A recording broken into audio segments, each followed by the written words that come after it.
Hi everyone, thanks for coming. My name's Adam and today I want to talk about fingerprinting. So a bit about me to start off with. I'm a pen tester with CyberCX, one of the gold sponsors of today's event. I've been with them for just over 2 years now. Before that I've been sort of doing some full stack software engineering, stuff like that. So I've got some preferred programming languages like Python, PHP, JavaScript, all that lovely stuff.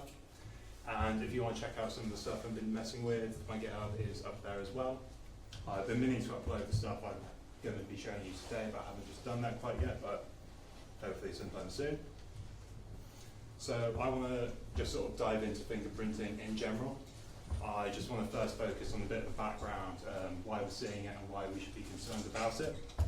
And then sort of what fingerprinting is and how it's actually being conducted. And then I want to look at it from both the user's perspective of how we browse the internet, how often do we come across it, what do we see, and then the website's perspective of if I have a website, why am I using fingerprinting and what can I actually see about people when I fingerprint them. And then we'll be able to dig into some of the evasion, how easy is it to actually avoid fingerprinting and stuff like that. Then hopefully after that we should be done. So there is a bit of a background sort of how fingerprinting came on my radar at the very least. So when I was sort of doing some pen testing, I had a message from my senior consultant, and he said, Adam, I'm having some trouble with this web app firewall, it keeps on kicking me off, could you just sanity check some things for me? So what I did there was we hopped on together and we kept on having a look at it and how it was actually messing with our data and what it was checking for. We tried changing IP addresses and it was still kicking us off. We made sure we were clearing cache. Coming from the same browser, but no, it was still kicking us off, it wasn't having any of it. And after a while we decided we'll call it there and we'll switch operating systems and we'll try it from there. And we're quite surprised to see that after that it was actually letting us through just fine. And this is because we assumed at the time that because it was actually fingerprinting us and it wasn't storing anything, but it was able to read our browser for unique identifiers, that it had us pinned down as a bot and it wouldn't let us pass that. I think privacy, as a general rule, is really important. So in 2014, there was a big Cambridge Analytica scandal that I'm sure many of you have heard of. But just to remind you, so Facebook, you can do quizzes on Facebook, and when you do them, you can sometimes scrape the user who does its personal information. So Cambridge Analytica got the personal information of a bunch of people who did a quiz. It was about 250,000 users. But what this quiz also did was it scraped the personal data of all your friends as well. So we've gone from 250,000 to 50 million users. And Cambridge Analytica at the time was a consulting firm, and they were involved like the 2016 US election, the Brexit referendum and things like that. And this data was used to help sort of target advertising political campaigns. Because they've got such a good understanding of how people act, how people vote, and what actions might be needed to sway people to voting in a certain way. And just looking at cookies in general, because we are going to sort of see some. We've got first-party cookies. These are sort of fair game as far as anyone's concerned. This is how a browser will just recognise you. So as soon as you log in, you get a first-party cookie, and that just remembers it's you. And then we've got third-party cookies, and this is what everyone's up in arms about and people are generally kicking off with. And when you hit the reject all button, that's what these generally get rid of. So when you visit a website and there's a third party on there as well, it can give you a cookie. And then if you go and visit another website and it has the same third party, it can see the cookies and notice that you're the same person. And from that, it can try and build up habits of how you're browsing and what you're doing, and it can use this to target advertising to you as well. So fingerprinting in general has been on people's radar. So this is the director of Chrome Engineering in 2019, and he said, unlike cookies, users cannot clear their fingerprints and therefore cannot control how their information is collected.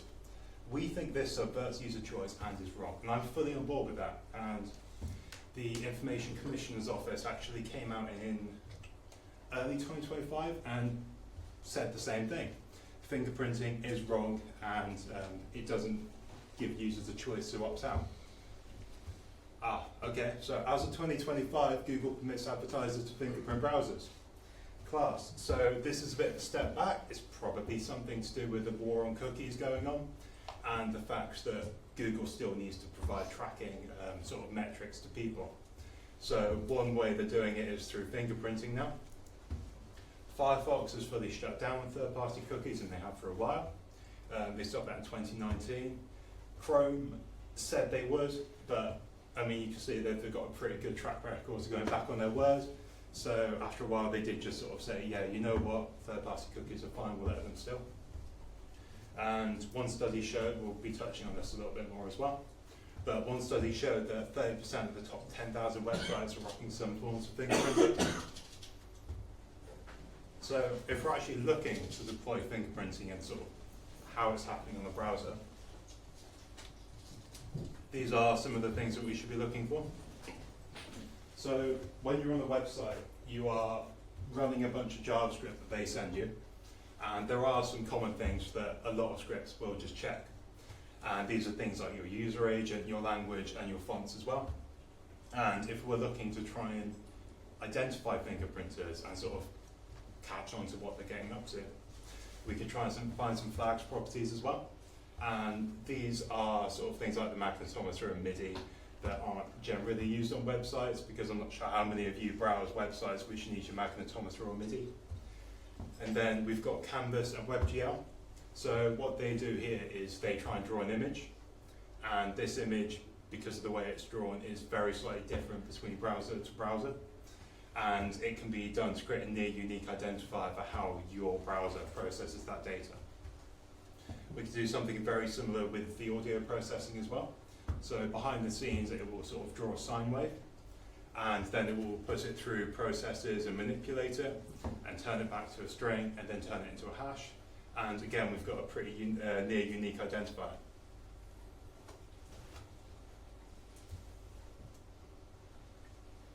And then Salesforce came along as well, and they had a problem with malware, and they wanted to try and know when sort of known pieces of malware were accessing their services. So they came up with something called JA3 and JA4 IDs. And this is used to just fingerprint the TLS full stop, so you don't even need to run JavaScript on them to have an idea of sort of a fingerprint for them. And this just creates a fingerprint based on the algorithms and encryption methods that they support. So when we're looking at canvas fingerprinting in particular, this is sort of the examples of the stuff they'll try and draw. I've got a credit there in the bottom left because this is just something I found online. But you can see sort of we've got PayPal there, this is another CDM, and there are sort of different ways that they're trying to find this data.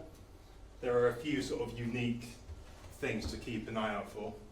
So in the bottom left, we've got Coom, Fuel Bank, Glyphs, Vext, Quiz. And then on 3 of these as well, we've got the orange square over the text. So these are some quite unique identifiers that we're going to see across some fingerprinting scripts. But this is all very good, but I wanted to try and go out there and find some sort of more unique information. So I used a tool called OpenWPN, which is what the 2020 study also used.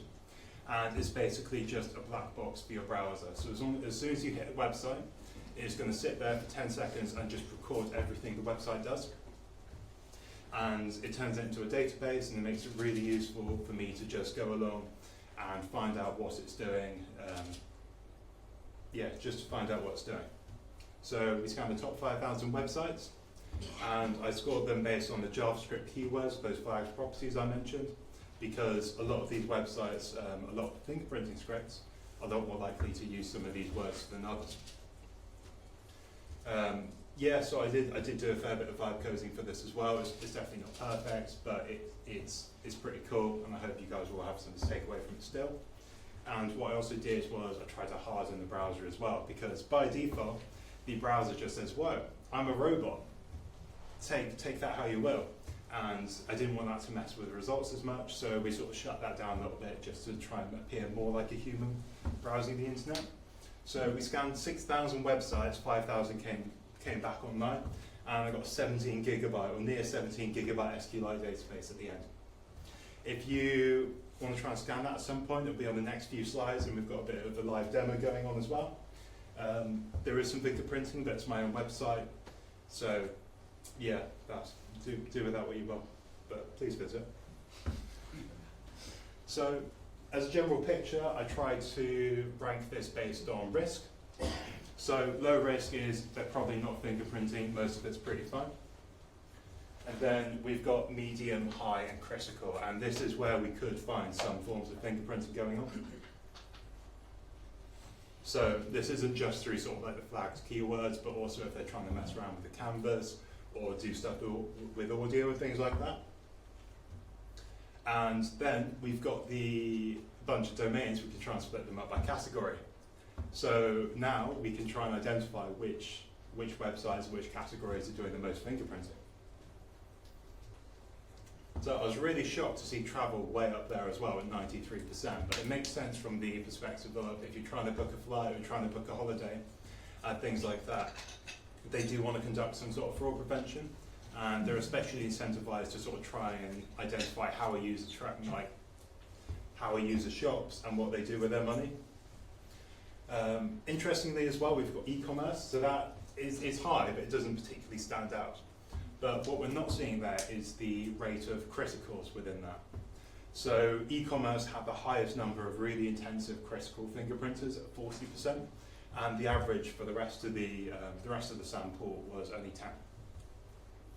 And then adult down here is at 55%. I was quite surprised to see that. I was expecting a lot more fingerprinting going on there, but no, it's pretty standard as far as things are concerned. This is rate of fingerprinting as we go down the list of sort of how popular websites are. Again, I was anticipating the higher ranked a website is, the more fingerprinting they want to be conducting, so they get a better understanding of how you browse. But across the top 5,000 or so that I checked, it was pretty standard. And then we've got some of the most aggressive fingerprints in the data set. So we can see Temu there, and then a bunch of other websites.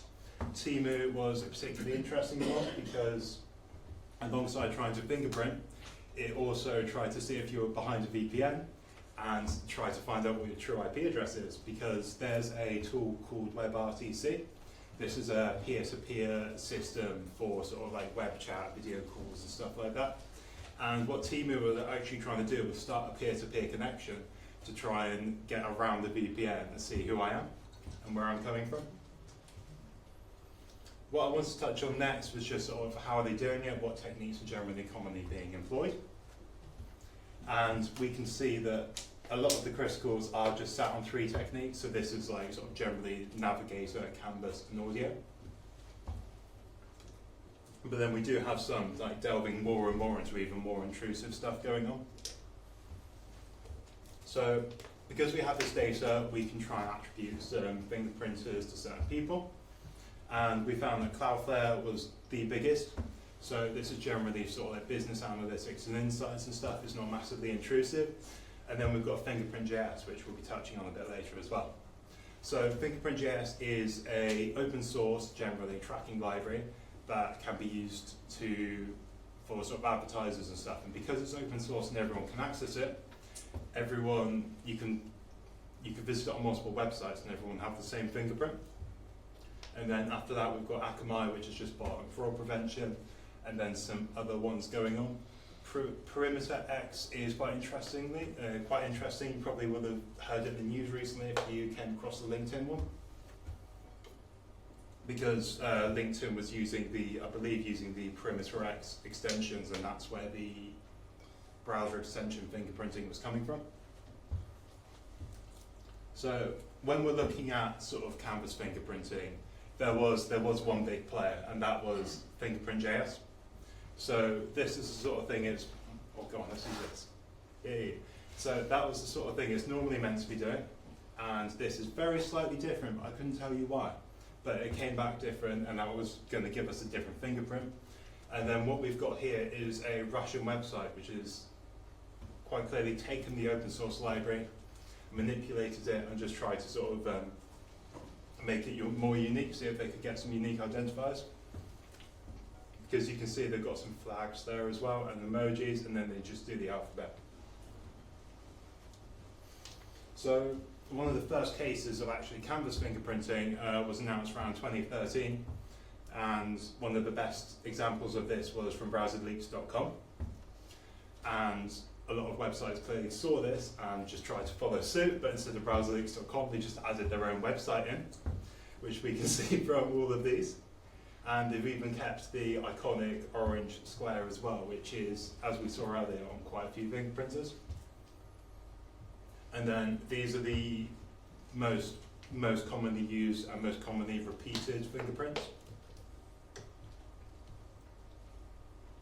So because of this, every website we visited, we recreated the fingerprint generators, and we had fingerprint.js, which was just above and beyond the most. And then Akamai was quite interesting because it's bot prevention, but you can actually see faintly in the background as well, it says soft ruzzy foothold 2, and that was unique to that script. And then we've got some canvas fingerprints, and it looks a lot like Alibaba Cloud was just trying to use the same thing as fingerprint.js, but increase the length of the sentence to make it a little bit different.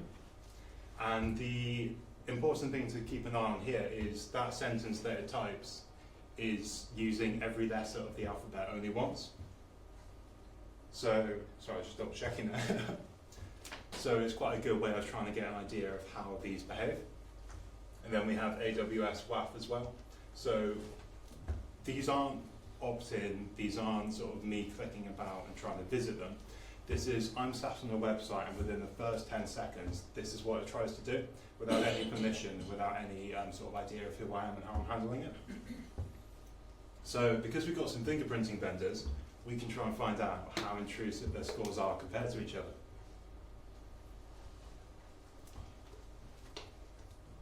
So fingerprint.js above and beyond was just like the biggest vendor for this, and it makes sense because they're trying to be used for like tracking. Advertising is quite open source, and there's a lot of people trying to see how many different ways they can try and get a hold of a unique fingerprint for the device. And if you look through the GitHub repo, there's loads of ways they try.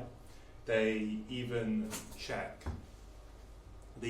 what version of Firefox you're running as well, or Safari, because some of these don't play very well with canvas fingerprints. And if you're running a newer enough version, they'll just skip canvas fingerprinting and use some other methodologies instead. And I mean, I don't think anyone's going to be surprised to hear that they're not just doing fingerprinting. So this is not massively uncommon, is it?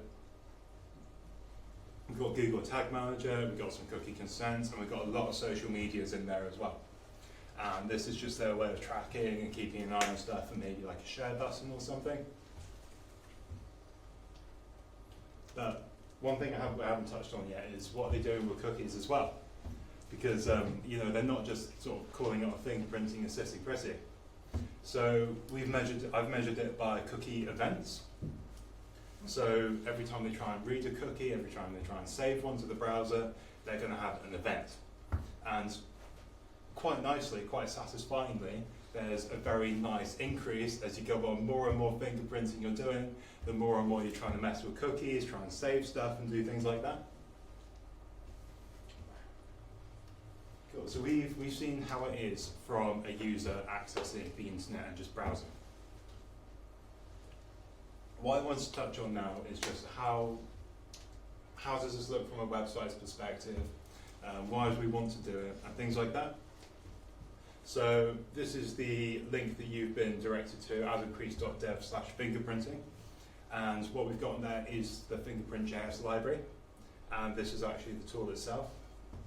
And back in the UK, I accessed it twice from my own IP address, and then I was lucky enough for them, my company CyberCX sent me to Australia, so I accessed it from there as well, from the same device.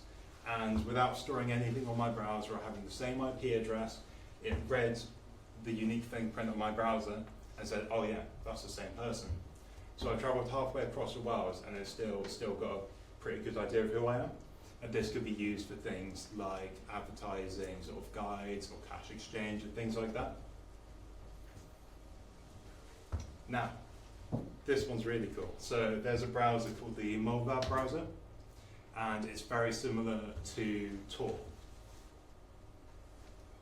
It doesn't do any of the onion routing or anything like that, but it's got a very similar methodology in terms of keeping the browser shut down and trying to make sure that no one really stands out. Oh no, spoilers. So what we've done here is I've hit it from Sydney on a Linux machine running mobile browser, and that was at 3:20 in the morning UK time. And then I installed it on a Linux machine at home as well, and hit the same website 6 minutes later, and we've got exactly the same fingerprint because this is attributing it to the same user. I didn't travel all that way in 6 minutes. Cool, so I just want to give a bit of demo and sort of how these websites are being used. So because hopefully some of you have hit the website. Oh, go on.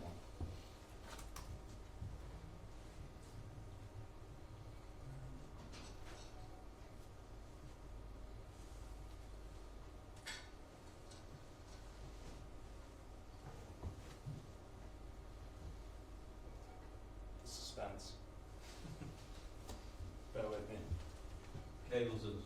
Wait, okay, we can make it zoomed in, but you know what, we'll keep it. Cool. So this is the fingerprint.js library. So in true Bluebees fashion, this is one I made earlier.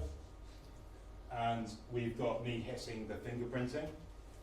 From 2 different IP addresses, it still identifies you. And then as we go on, we can see that I just hit the home page. I go to the blog for browser fingerprinting, go back to the blog page, and check out my write-up on Hack the Box Blue. And we can see how I'm browsing it, even though it doesn't store anything on my browser. And this is the fun bit where I get to see if anyone's done it today. Hey, go on, thank you. So, let's check out this one. And this is the sort of stuff we can see. So we know that someone's on iOS 18.7. They're running the latest version, I hope, of Safari. And where they're coming from. And then we've got some ideas of are they a bot or not? Is this coming through Tor? And some other things like that. And then this can even check if people are running in incognito mode as well. And it can even flag you for that. If you log in and out of incognito mode, it can still pin you down, which just blows my mind. But, oh, that's 42 events today, thank you. No, we've got a pretty good range of people, and this every single log is recorded of what people have been doing. So, oh, that one should be interesting. We've got a JTLW5, so that's a user identifier, I believe. Yeah, let's go on. Yeah, so we can see that this one person's been on the fingerprinting, has a poke around, gone to the browser fingerprinting blog post, and then gone back to the original fingerprinting page.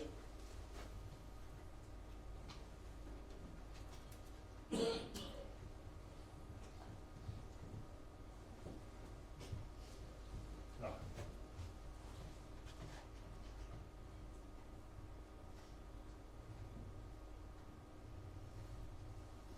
Hey, back where we are. Okay, cool. So there's quite a lot of information that we can sort of see and try and understand about how they're browsing. And from this, I just wanted to understand how each different browser sort of shares information and stuff. So there's a tool by the Electronic Frontier Foundation called Cover Your Tracks. I hope some of you have heard of it. And it can give you an idea of how much information you're sharing through different properties. So this is just on Canvas, WebGL, and font fingerprinting. And we can see that the big 4 browsers, I'm closing Opera in there just because they're pretty bad as well. So Opera, Firefox, Edge, and Chrome by default out of the box is pretty poor. There's a lot of information there. So if 2 billion people visit your website, you could still stand out as that one person who's visited it just from these 3 different fingerprinting measures. And then we move down to the mobile browser, which is a little bit better, but it's a bit different because we might share more information. However, if we're trying to sort of collectively stand up and sort of have the same fingerprint as other people, it's quite useful for that. And then in podium positions, we've got Safari, iOS, Brave, and hardened Firefox. So these three were doing pretty good, and they all have one thing in common. Instead of just sort of writing Canvas scripts or sharing audio, sort of how it does, they randomized it a little bit every single time. And it was this randomization that stopped it from giving too much identifying information. So we've got some sort of ideas of ways we can try and avoid it now. So we can either try and blend in using things like Molvaz or the Tor browser. We just try and look identical to everyone else visiting it through the Molvaz or the Tor browser. And this is great when there's a bunch of people accessing a website. It's a big website, so they are going to have at least hopefully a couple of people with their foil hats on trying to access it through the Molvaz browser. However, if it's just you, you're going to stand up like a sore thumb. It's just happening. And then you can try and sit with randomizing everything, which is, you can try and do that, but there's a lot of stuff to try and randomize, and it's not foolproof. So we can try and put noise into things, and yeah, there are always gaps. And again, if you're that one person who appears with a different fingerprint every time, it's not going to be a massive surprise when you're being tracked. So we've got a few things we could try and do. We could try and harden Firefox, which is a really good option. We could try and disable JavaScript, which is great if you want 90% of the web to break. And then we've got the Molvaz browser, which is quite effective. However, again, you've got no history, you've got no cookies, and it shuts everything down. So there are definitely some trade-offs. And then you've got something like a virtual browser.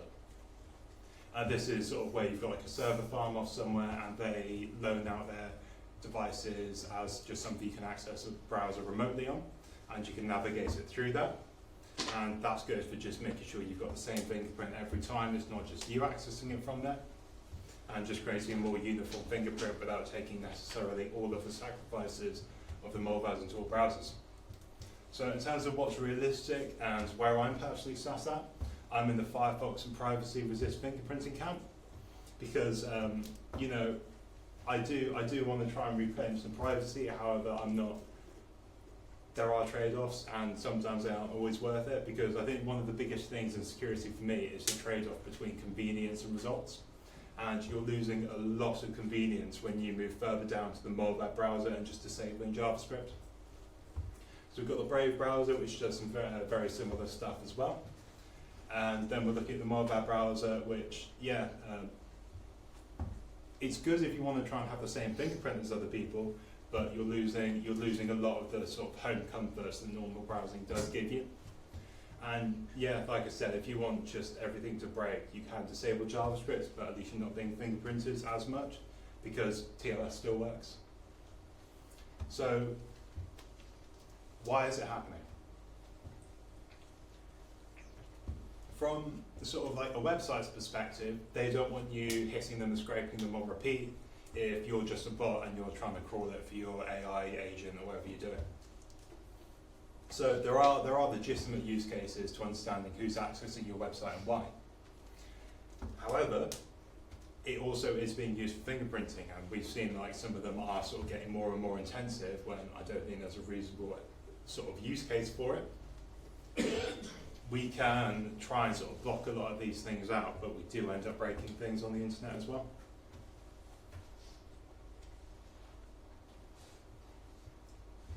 So yeah, I think I just want you to take away from this that even if you do hit the reject all button on the cookies banner, that's only half a thing, and you can still be pinned down the tracks and all that stuff. But yeah, thank you very much.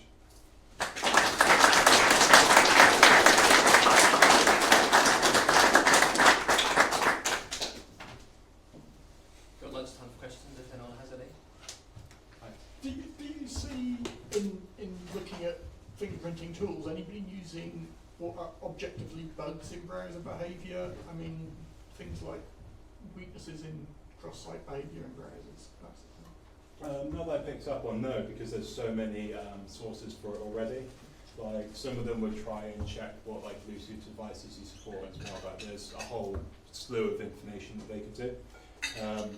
I'm not sure if they try to do any bugs, I guess, because from the perspective of the browser, most of those versions are going to have the same bug, so it can't always produce a super unique fingerprint of that. Yeah, I meant more in a sort of cookie style. Oh, sorry. Well, yeah, if you're restricting third-party access, then Mm. there are Oh, numerous ways browser to get bugs around with it. Yeah, no, to get around completely. it. I've not seen any, but it's not something I was massively looking for, to be fair. The randomised results returned Yeah. from Safari on iOS, is that a WebKit thing or specifically a Safari thing? It's a WebKit thing, so I did this on All Chrome. browsers on iOS. Yeah. So I did this on Chrome and iOS as well, and it gives basically the same results because, like you said, it's just WebKit under the hood. Because Chrome is still just reskin Safari on iOS. Hi. So I'm old enough to remember something called IE Snare. I'm not sure if you ever come across that before, but they used to be something that a lot of the bookies used on their website to consume stuff. Basically, if people were winning too often, it would track people by their browser and then stop basically ban their accounts. In terms of kind of this thing, I think the legality of that's a question. Is all this legal under EU cookie tracking and stuff like that? And even the states in California have got that now. So, because of Chrome going back on this in early 2025, the Information Commissioner's Office, who are responsible for this sort of stuff in the UK, did have something to say on this. And it was basically along the lines of, Chrome understands this is bad, they shouldn't be doing this, users don't get a choice, and they're storing and identifying and tracking information that users have no control over. Because when we saw all these canvases and these websites, I didn't click yes to anything, I didn't browse into it any further, I sat on the website for 10 seconds and it just finds out everything it can. That's pretty shocking. Yeah, it's not good, but it's just what's happening. And then there's the sort of big thing in the news where everyone's kicking off about LinkedIn taking browser extensions and checking for those. And it's not super uncommon to be checking for that, and there's a bunch of other stuff as well that makes you uniquely you on the internet. And those are still about. Hiya. I have many questions, but I feel like most important one really is I've run JavaScript disabled by default for years now. It does tend to break things. Yeah, that's But the TLS fingerprinting, how is there any kind of countermeasure to that? I don't know. I haven't looked at that, to be perfectly honest. No, it's one I dipped into briefly just to see that it was a thing. That terrified me, and then I was checking out some other methods and focused on those. Is it possible to detect if the request is legitimate or? What from the sort of server? Yeah. I couldn't say because you're sending out the TLS hello request when you're just saying give me these encryption methods that I support. So I couldn't say past that, but I'm not sure how you can solve that one.